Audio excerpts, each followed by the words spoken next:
I'm about to fly Western Air's inaugural flight from the city of Nassau in the Bahamas to Fort Lauderdale, Florida. I know you can't see me, but it's going to be an interesting day. After some time troubleshooting the check-in process, I finally made it upstairs. Alright, so I've checked in for...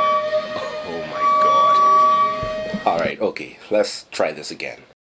Alright, so I've checked in for my 11 a.m. flight. The process could have been a lot more better, but you know, I can understand. This is the first time they're doing international travel into the US, so there's going to be some hiccups there, so hopefully that's going to get sorted out. The airport's US departure terminal isn't as large or amenity packed as some airports around the world, but for what it has, it gets the job done. After a quick stop for breakfast, I headed to my rather empty departure gate C55, which is a ramp gate, but this was odd to me because a day prior, the airline was showcasing their aircraft capability at a jet bridge. But that's alright, I guess. Slipping blue, this flight is actually half an hour. As I waited for my flight to arrive, I wanted to look it up on Flight Radar. Though, if you were to look up this flight today, flights will show, but at that moment of time, no flights were showing. However, FlightAware showed the flight, so there's that. Minutes later, I saw my plane being towed to the gate. I'll be flying on an Embraer ERJ-145LR registered Charlie 6 Mike Alpha Mike. This 21-year-old aircraft was delivered to Western Air in October 2019 after previously being stored in the US. And would you look at that? The gate area just started filling up with passengers. With this being the first flight, I was expecting to see and hear some type of celebratory announcement, but nothing was done other than the normal boarding announcement. Good morning, ladies and gentlemen in the boarding area. May I have your attention, please? Please remain comfortably seated as I welcome you aboard Western Air's Flight 102 with service into Fort Lauderdale. Which is where things seemed odd to me. They started boarding from the back to the front, and my seat was in the front, row 5. But my group was never called, and it seemed like we were the only ones left. So me and my group went up to the airline agents and they let us through, no issues. And it was only after we passed when some staff noticed that the last group wasn't called. But by then it was too late because, as it turned out, I was the last passenger. If you didn't know, due to the size of the ERJ-145, some carry-on bags would have to be placed in the rear of the aircraft. So before you board, you will be asked to rest your carry-on bag by the aircraft stairs, and then it will be moved safely to the rear of the aircraft. That way, you can resume boarding.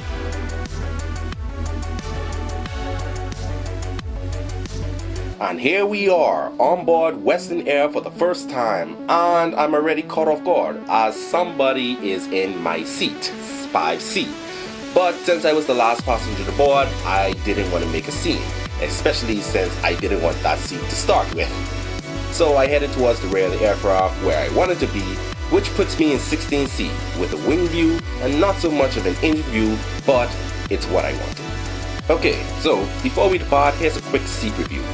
I'm 5'11", and I was surprised at the legroom on this aircraft, though I can't see myself sitting there for more than an hour and a half. And don't forget to review the safety card before every flight. The seats are laid out in a 1-2 breast layout, and above you can see the standard light and call button, as well as individual air nozzles. And lastly, you have a rather large tray table which you may or may not use for this type of flight. Today's flight will take us 35 minutes at a cruising altitude of 20,000 feet. As the safety demonstration and engine start, I started getting a little excited, as the captain on this flight is a close friend of mine, and this will be my first time flying with him. Here's him giving a quick flight debrief on board. The pilot flying this morning on our inaugural flight into Fort Lauderdale, flight 102. Short 30-minute flight this afternoon, cruising at 20,000 feet. Beautifully flying. This line of showers just over the entrance here. Going to deviate around most of that way. I'm going to try to keep the flight as smooth as possible for you guys this afternoon. I'll be assisted by first officer who can sit along with the lovely Miss Roll in the back.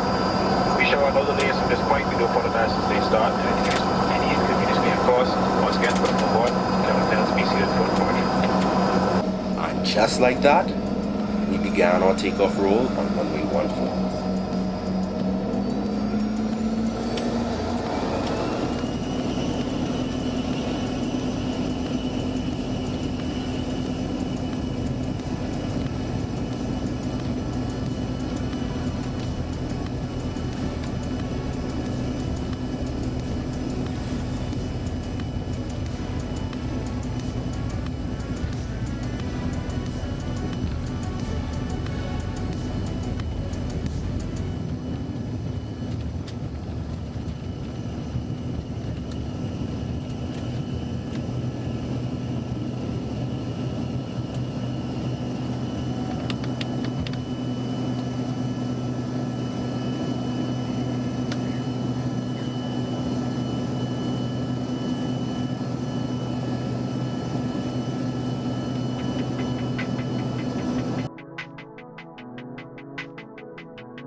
That was one of the more interesting departures I've experienced. The fasten seatbelt sign was turned off as we continued to our cruising altitude, and it was at that time when I decided to take a trip to the lavatory, which is in the rear of the aircraft. Even though you can barely see in here, the lavatory is somewhat spacious. The water faucet works as expected, though no soap was in the dispenser, and the toilet is a toilet. Not much else to say, but for what's in here, it works, and that's all that matters, right? Since this is a short flight, there's no form of entertainment here, so I decided to make my own, and that's seeing who still have their phone hotspot on. Good luck trying to get data from this high, but this is the Bahamas, so you never know. 20 minutes into the flight, a small onboard service began, which I was not expecting due to the short flight, but they were only offering water, which I didn't mind. Also, picture me drinking that bottle in 10 seconds, because we began our descent a minute later.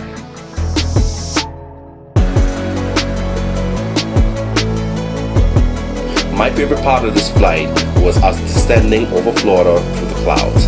It scared some passengers due to the roughness of the turbulent air, but for an art geek like me, I knew there was nothing to be scared of. These planes are built to withstand forces like those.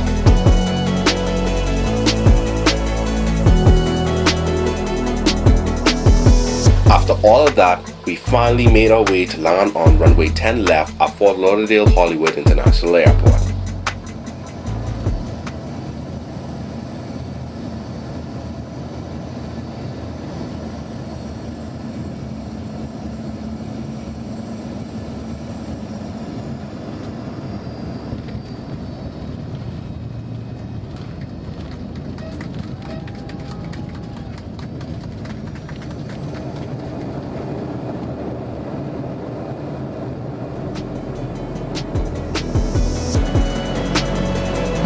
Welcome to Fort Lauderdale, Florida. For your current local time is 11:59.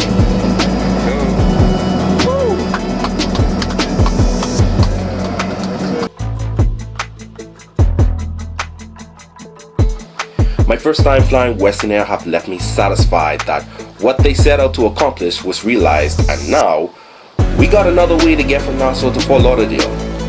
Now, remember earlier when I said the gate in Nassau was filling up with passengers? Well, to an extent that's true, but the vast majority of them were media, staff, and other government dignitaries, as you can see here. So yeah, that happened. And pretty much that wraps up today. Except for one thing.